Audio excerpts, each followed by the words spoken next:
आप क्रिया के बारे में श्रवण कर रहे हैं कि 25 क्रिया है। उस 25 क्रिया में एक इर्यापति क्रिया और बाकी 24 भेद संप्रायिकी क्रिया के हैं।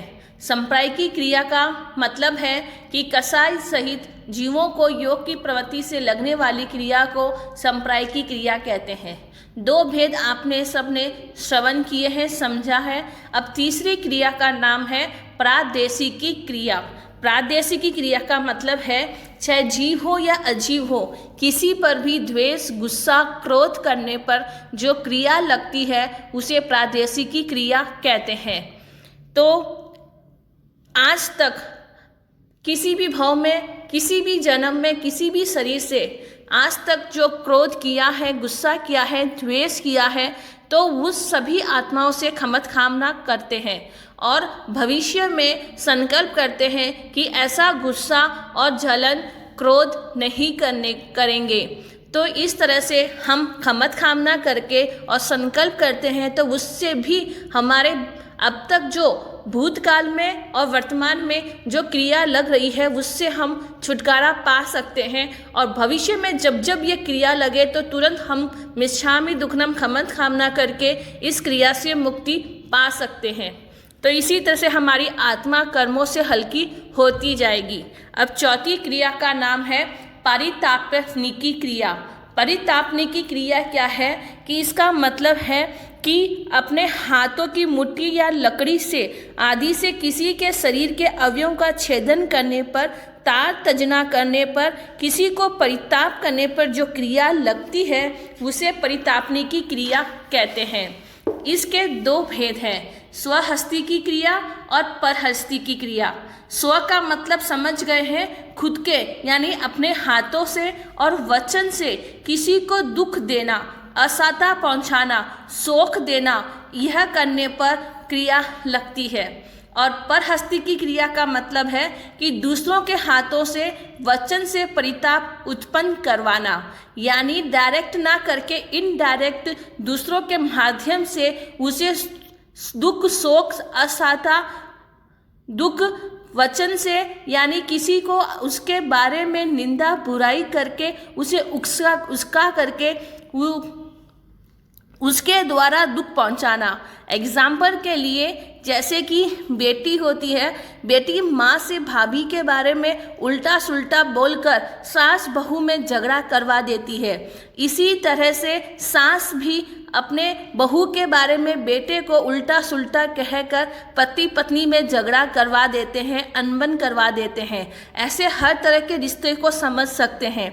डायरेक्ट नहीं, इनडायरेक्ट दूसरों के द्वारा किसी को दुख देते हैं तो उसे परिहस्तिकी क्रिया कहते हैं। इस तरह से परितापनिकी क्रिया लगती है। यह क्रिया अपने आप में बोल रही है परिताप, यानी किसी को कष्ट देना या दिलवाने पर लगती है।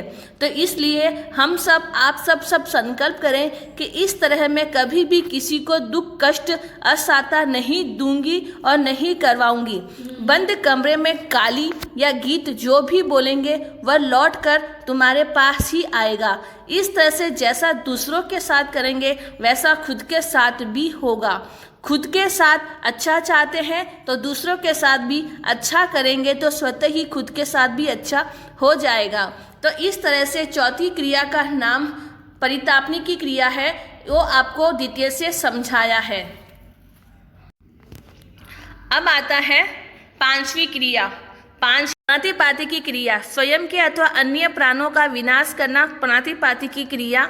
विष, शस्त्र आदि से जीवों का घात करने पर भी प्रातिपातिकी क्रिया लगती है। इसके दो भेद हैं, स्वहस्तिकी, परहस्तिकी। स्वहस्ती का मतलब है कि अपने हाथों से जीवों को मारना, जैसे चूहे को मारने की दवा हो, कॉकरोच, कीड़ी आदि जीव जंतु को मारने की दवा लगाकर जो हिंसा होती है उससे प्रातिपातिकी क्रिया कहते हैं। भगवान ने यत्ना में ही धर्म बताया है। आप दवाई का प्रयोग ना कर दूसरे पदार्थ का प्रयोग करके भी जीवों की हिंसा से बच सकते हैं और अहिंसा व्रत का पालन कर सकते हैं।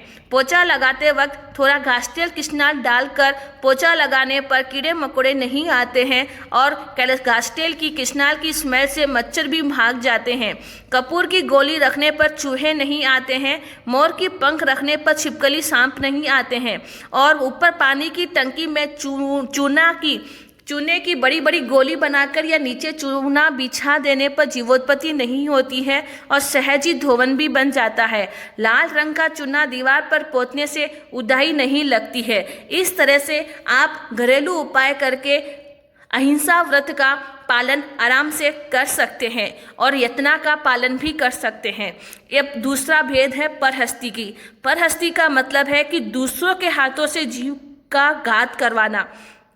जैसे शिकारी कुत्ते को छोड़कर, चीता को छोड़कर किसी को मरवाना या मारने वाला को भी कहना कि मार मार क्या देखता है। जैसे कि सांप आ जाए तो खुद ना मारकर दूसरों के द्वारा सांप को मरवाना, बिच्छू को मरवाना, तो भी यह क्रिया लगती है। तो इसी तरह से मारने वाले ने मार दिया, फिर उसे शाबाशी देना, इनाम देना, तो भी यह परहस्ती की क्रिया है। काम वाली से काम करवाते हैं, वह ध्यान नहीं रखती है। काम तो वो कर रही है पर क्रिया आपको भी लगती है। काम वाली को काम कराते वक्त पास में रहकर उसे भी यत्ना धर्म बताए और दोनों हिंसा करने से बच सकते हैं। इस तरह से ये पांचवी क्रिया पूरी हुई। तो आप ये पांचवी क्रिया जो है उस क्रिया को ध्यान में रखें और जितना हो सके उतना हिंसा करने से बचें और हर तरह से यत्ना का पालन करें। तो अब छठी क्रिया का नाम आता है आरंभिकी क्रिया। आरंभिकी क्रिया का मतलब यही है कि 6 काय के जीवों का आरंभ सारंभ करना। जो भूतकाल में जितनी भी क्रिया की है, आरंभ सारंभ किया है, अगर उसकी आपने मर्यादा नहीं की, त्याग नहीं किया, तो वो संपूर्ण आरंभ की क्रिया आपको लग रही है। तो उसको त्याग करने पर ही वह क्रिया वापस स्टॉप होगी, खत्म होगी। तो जैसे खेती करना, मकान बनवाना, कुआं खुदवाना इत्यादि आरंभजनक क्रिया करते हैं तो उसे आरंभिकी क्रिया कहते हैं। और नरक जाने के 4 कारण में से एक कारण महाआरंभ भी बताया है। जो महाआरंभ करता है वह नरक गति की ओर जाता है, उसके लिए नरक का द्वार खुल जाता है। तो इसी तरह से आरंभ का मतलब ही है कि बिना उपयोग है, बिना जरूरत आवश्यकता के भी उसका आरंभ सारंभ करना दिखावे के लिए। जैसे शादी ब्याह के अंदर दिखावे के लिए कितने जीवों, अनंत काय जीवों का घमसान होता है और यहाँ तक कि गोदोबड़ी जो गार्डन होता है वहाँ पर फंक्शन करते हैं तो इत्यादि ये क्रिया लगती है। और जो अनुमोदन करता है, शामिल होता है, उसे भी यह क्रिया लगती है। एक मकान बनवा लिया पर्याप्त है लेकिन संतुष्टि नहीं मिलती, 2, 3, 4 बनवाते ही रहते हैं, लेकिन जो बनवाते हैं तो उनकी गारंटी नहीं है वो मकान में रहेंगे या उसकी मौत सो करेंगे या नहीं करेंगे। लेकिन मौत बनवाते हैं तो कोई और है और मौत सो करता कोई और है। तो पाप का जो आरंभ लगा है, जो पाता बनाया है, वह किसके साथ जाएगा? वह उसी के साथ जाएगा जिसने बनवाया है। तो बनवाते हैं उसको यह क्रिया लगती है और उसके साथ ही यह महाआरंभ का पाप का भाता वह साथ लेकर जाता है। इसलिए जो सुन रहे हो वो याद रखे, खाली हाथ आए थे खाली हाथ जाएंगे, ऐसा कभी नहीं हुआ है। शुभ शुभ कर्म लेकर आए हैं और जो कर्म करोगे पाप पुण्य का शुभाशुभ कर्म वह साथ जाएगा। सोच समझकर कर्म करो, भगवान हमको बार बार चेता रहे हैं। अब तक 6 क्रिया का वर्णन पूरा समझाया है, समझकर त्यागने का पुरुषार्थ करें और अब तक जो क्रिया लगी है उसका प्रतिक्रमण आलोचन करके तस्मिच्छामि दुक्कडम दे और भविष्य में ना करने के भाव रखें। ज़्यादा से ज़्यादा वीडियो फॉरवर्ड करें और ताकि सब जने इन क्रियाओं से बच सके। और पसंद आए तो जरूर सब्सक्राइब करें। जय जिनेंद्र।